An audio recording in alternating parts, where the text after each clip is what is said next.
My husband threatened to divorce me if I ever didn't keep up with chores again, even when I was in the hospital. He seemed to enjoy thinking I would struggle, but I agreed to the divorce. That's because I was. Welcome to Cheat Sheet Tales, where loyalty dies, lies bleed out, and the truth hits like a slap to the face. These aren't just stories, they're confessions soaked in betrayal and regret. Ever spotted a red flag when it was already too late? Say it in the comments. Let's tear into today's tale, hospitalization. You're planning to use that as an excuse to slack off on housework even more. Slack off? I didn't mean to. If you keep shirking your chores, divorce is next. My husband spoke these words casually, unfazed by my upcoming hospital stay. He seems to think he can intimidate me with the threat of divorce, believing that dangling the possibility will make me more obedient. What an insult. Being a housewife doesn't mean I'll let myself be pushed around. I'm definitely going to divorce him and escape from this hell. I'm Leela Davis, 28 years old. A year ago,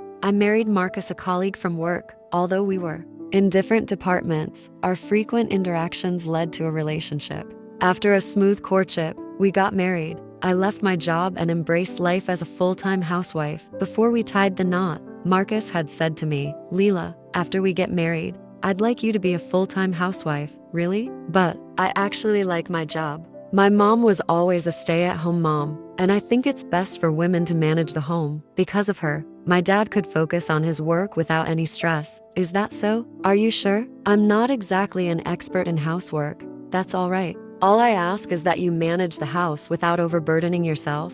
I'll handle the earning. All right, Marcus. If that's what you want, I'll give being a housewife a try. So I left my job and embraced my new role as a housewife. Navigating the unfamiliar chores was tough, but I was living the life I had dreamed of with Marcus, whom I loved deeply. After losing my parents a few years ago, Marcus was my only family, and I was determined to cherish our life together. But happiness is fleeting. 6 months into our marriage, Marcus came home in an unusually foul mood. Normally, he'd greet me with a cheerful "I'm home," even if he was tired, but today was different. He sighed heavily and collapsed onto the sofa. I approached him with caution. "Marcus, welcome home. You look exhausted. Are you okay? Dinner is ready. Would you prefer to eat first or take a shower?" "Hey, Leela, can't you see I'm deep in thought? Stop bothering me." With wide eyes and a fierce glare, my husband erupted in anger. I had never seen him so enraged before, and I flinched instinctively. "I'm sorry." Even as I quickly apologized, he made a loud, dismissive click of his tongue. His frustration spilled over as he began to vent his irritation on me.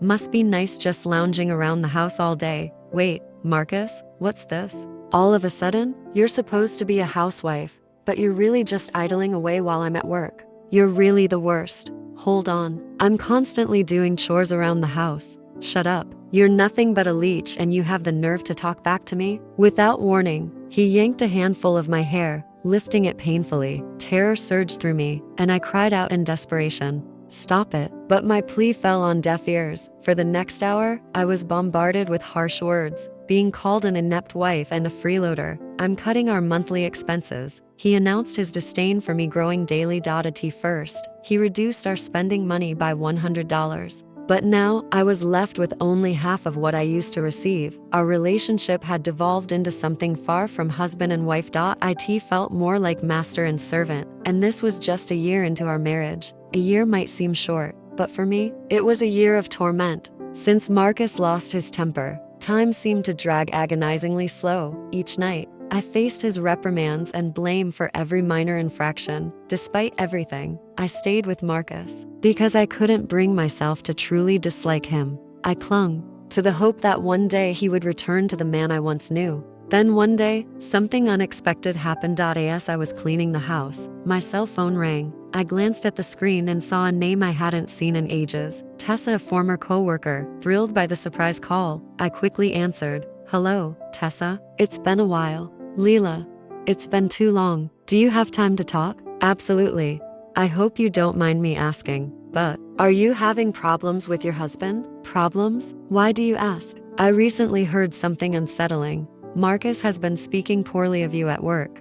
"Wait, what's going on?" Tessa explained that my husband had been portraying himself as very dominant at home. He'd been saying things like, "She can't do anything without me. She's utterly helpless with housework. If it weren't for me, she'd be divorced by now." Apparently, he had been bad-mouthing me to former colleagues and junior staff in his department since I used to work at the same company. Everyone there knows me. Some of my old co-workers, who are familiar with me, had subtly defended me, but it seems this only angered Marcus further. He began ignoring and cold-shouldering those who stood up for me. As a result, the trust he had built was eroding, and the atmosphere in his department had reportedly become quite tense. Hearing this, Tessa grew concerned and decided to reach out to me. I was left speechless by the news. I felt not only guilty, but also deeply embarrassed that Marcus was causing problems for his colleagues. I'm sorry, Lori. It seems Marcus has been stirring up trouble. It's okay. He doesn't even listen to me at home.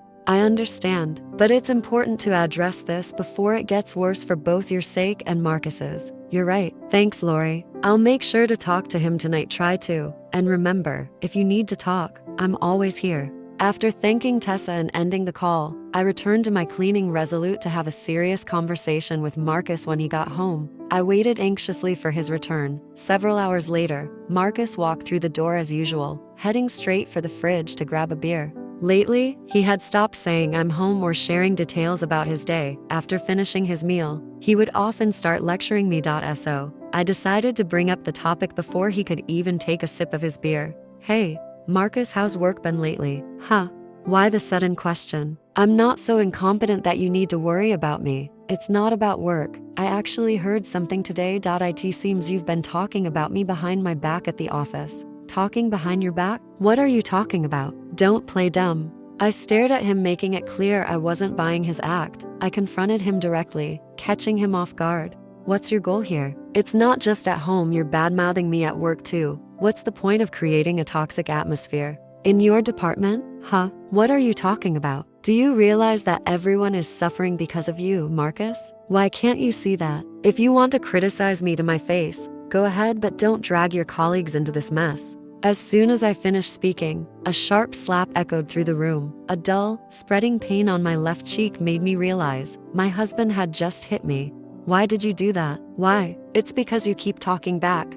Talking back? I was just trying to express my concern for you, Marcus. Be quiet. You have no right to boss me around. Understand this. You're only here because of me. If you get that, then stay silent and manage the house. His words were harsh and delivered with a cold, commanding tone. I was left speechless, overwhelmed by fear that paralyzed me. Despite my instinct to respond, my body refused to move. Afterward, Marcus resumed drinking his beer as if nothing had happened. He laughed while watching TV and ordered me to bring him snacks. In the end, no matter how much I worried about him or tried to communicate my concerns, it seemed futile. No matter what I said or did, I couldn't get my husband to understand. His treatment of me continued to deteriorate day by day. My heart and body were both suffering. One day, while on my way to the grocery store, I was suddenly overcome with severe nausea.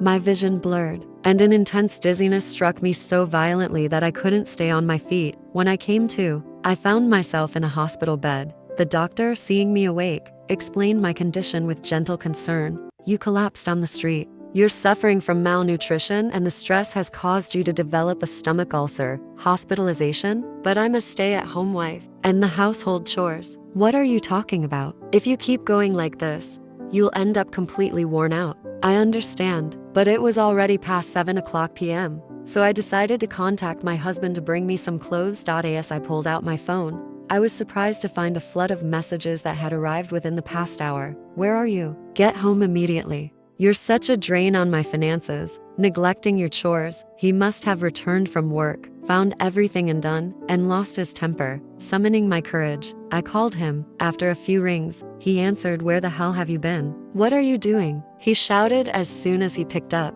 Taking a deep breath, I calmly explained the situation. The doctor said I need to be hospitalized for about a week. So, hospitalization, huh? Are you planning to use that as an excuse to slack off even more? I'm not slacking off.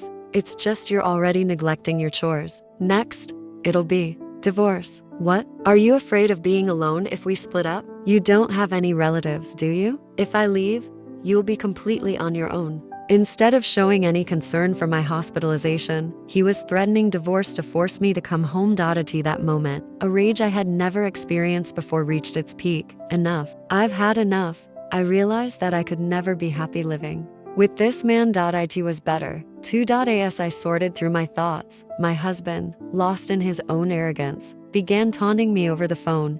Hey, are you even listening? You'd be in trouble if we divorced. Wouldn't you? Fine. What? What did you just say? I said fine. Let's get a divorce. No, you must be kidding. Do you even understand what a divorce means? Of course I do. But if that's what you want, then you can start by preparing the divorce papers. Huh. As if you have the courage to actually follow through. Just remember this. In frustration, my husband abruptly ended the call without waiting for a response. Later, my phone rang again. This time, it was my former boss from my old job, even. After I became a housewife, my old boss had reached out to me several times. I had always been passionate about earning certifications, accumulating several before my marriage. These certifications, earned during my student days and early career, had greatly benefited my job, earning me a reputation and trust from higher-ups. Despite my decision to quit after getting married, they had made several attempts to keep me on board. Now, as I contemplated divorce while in the hospital, I also considered returning to work. When I shared this with my boss, he was immediately supportive. He agreed to reinstate me and even arranged for company housing. It was decided that I would return to work and move into the dormitory next month. I'm ready now. I can leave my husband anytime. When I returned home from the hospital, I found the completed divorce papers on the desk. Without hesitation, I signed them and immediately submitted them to the courthouse. I rushed back home, packed my essentials, and left before my ex-husband returned. A few hours later, while taking a breather in a budget hotel, my phone buzzed with a call from Marcus. Reluctantly, I answered his persistent calls and he immediately started yelling. Hey, did you get discharged from the hospital today? Yes. So what? I replied calmly. What do you mean, so what? You signed the divorce papers and left. Why didn't you wait for me to come back? You already know the answer. There's no reason for us to live together when we're practically strangers now, is there? Huh? Strangers? What are you talking about? You threw away the divorce papers, didn't you? Threw them away. You got scared when you realized I was serious about the divorce and threw them away, right? Marcus seemed convinced that I couldn't possibly go through with the divorce. He spoke as if I had no intention of ending our marriage and must have discarded the papers. Responding to his misunderstanding, I replied with a hint of sarcasm. Listen, you're mistaken. I never threw away the divorce papers. Then where are they? I submitted them to City Hall. What kind of joke is this? It's not a joke. The papers have been accepted, and you and I are now strangers. We'll never have to deal with each other again. He raised his voice in response. Don't mess with me. Whether he believed me or not, he began blaming me again. There's no way you can divorce me. You have no family, no job. I certainly have no family, but I do have a job now. Oh, you're just a housewife. That was true until now. While I was in the hospital, I contacted my boss, and they agreed to hire me back. That's not something you can do so easily. It's possible. They even told me they want me back. There's no way. You probably don't know, but I'm going to resume work and live in the company's dormitory starting next month. Marcus's voice took on a desperate tone. Wait a minute. This must be a joke, right? I wasn't serious about the divorce. I don't care. I accepted the divorce because it was what you wanted. There's no problem with that, right? But that's a problem. How am I supposed to live without you? As soon as he realized it was a genuine divorce, my ex-husband began to plead and cling to me, failing to learn his lesson. Disgusted by his attitude, I couldn't help but raise my voice. I don't care about your life. You're an adult figure. It out on your own. According to you, I was a failed wife, right? So, you shouldn't have any problems without me. That's not true. Wait, I apologize. Please forgive me. Shut up. I don't love you anymore. I will never forget how you treated me like a slave. Don't ever appear in front of me again. Reflect on your actions and live alone for the rest of your life. I hung up the phone abruptly and blocked his number, ensuring we would never interact again. However, my new job was at his workplace, and news of our divorce spread quickly through the office. Because he had badmouthed me there, many believe he got what he deserved. Feeling out of place, Marcus started taking unauthorized absences, which eventually led to his dismissal for misconduct. This severed all ties with him. Due to the alimony I demanded after the divorce, he ended up in debt, losing his job and saddled with debt. I have no idea where he is or what he's doing now. The one thing I am sure of is that he isn't living the wealthy life. His unhappiness is my only consolation after the torment I endured. From now on, I will work for myself and live for myself, regaining the freedom I lost during our marriage.